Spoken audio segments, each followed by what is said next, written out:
हरिः ओम्।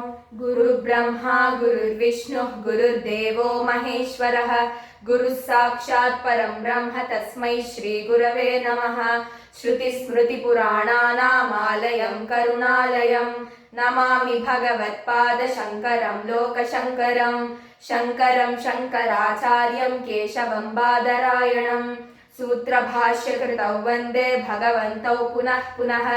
ईश्वरो गुरुरात्मेति मूर्तिभेदविभागिने व्योमवद्व्याप्तदेहाय दक्षिणामूर्तये नमः। अथ श्रीदक्षिणामूर्तिस्तुतिः।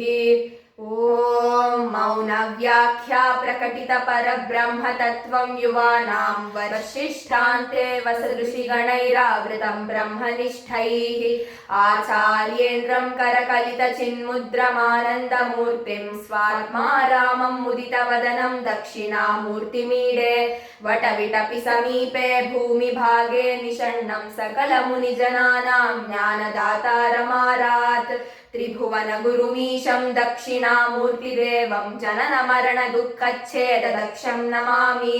चित्रं वटतरोर्मूले वृद्धा शिष्या गुरुर्युवा गुरोस्तु मौनं व्याख्यानं शिष्यास्तु छिन्न संशयाः।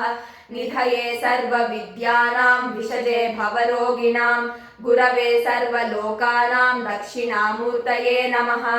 ॐ नमः प्रणवार्थाय शुद्धज्ञानैकमूर्तये निर्मलाय प्रशान्ताय दक्षिणामूर्तये नमः। ईश्वरो गुरुरात्मेति मूर्तिभेदविभागिने व्योमवद्व्याप्तदेहाय दक्षिणामूर्तये नमः।